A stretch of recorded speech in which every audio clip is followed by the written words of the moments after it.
Gilles, toi, tu ne nous proposes pas d'initiation à la danse pygmée, mais tu nous inities à d'autres choses dans ta chronique emploi. C'est parti, voici le jour du conseil.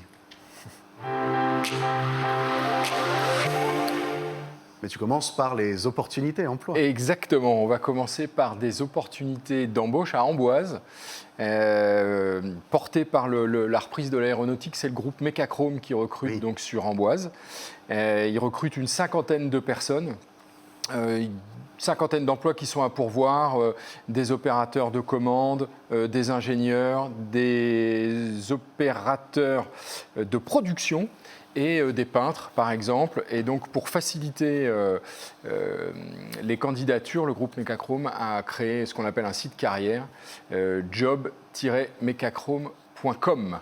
Et tu poursuis ta chronique avec les fameux conseils recruteurs, mais pas que. Mais pas que. Ça. Un conseil candidat, un conseil recruteur. Conseil candidat, c'est travailler votre CV. Soyez, voilà, le CV, c'est vraiment, à mon sens, c'est le plus important dans une candidature parce que c'est le premier élément, c'est le premier contact. Et comme on dit, on n'a jamais deux fois l'occasion de faire une bonne première impression. Ah oui, c'est sûr. Et donc, il faut vraiment le concevoir comme un outil marketing. Et donc, on le prépare. Et le CV, c'est 5 parties bien... 5 parties distinctes. 5 parties bien distinctes. Et je rappelle d'ailleurs que le CV, c'est une trentaine de secondes pour les recruteurs. C'est un coup d'œil. Exactement, pour dire je garde pas, je continue pas. Donc le CV, 5 parties. La première partie, c'est la partie présentation. Ça, on met l'adresse, la photo, les coordonnées. Voilà, première partie.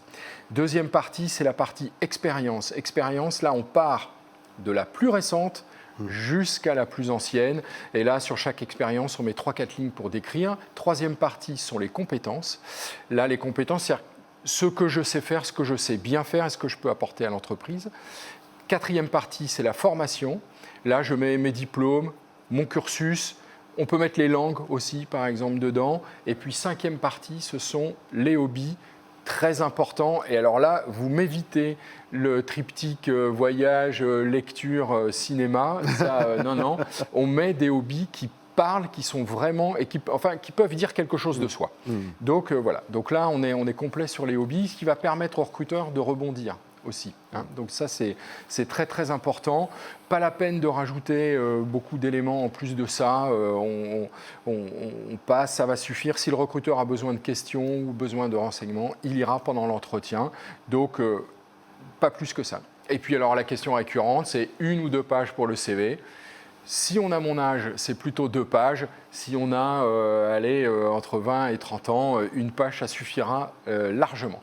Voilà. Gilles, défi, 1 minute pour le conseil recruteur. 1 minute pour le conseil recruteur, c'est faites des contrôles de référence. Voilà.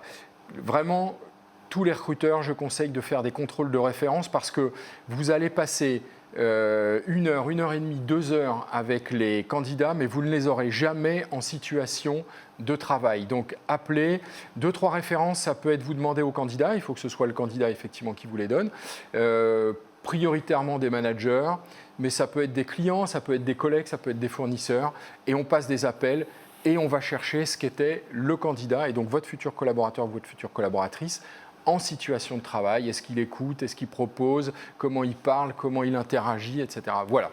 Donc, des contrôles de référence. Contrôle de référence. Parfait. Au moment où tu dis voilà, on me dit on peut conclure. Et si ça, c'est pas beau.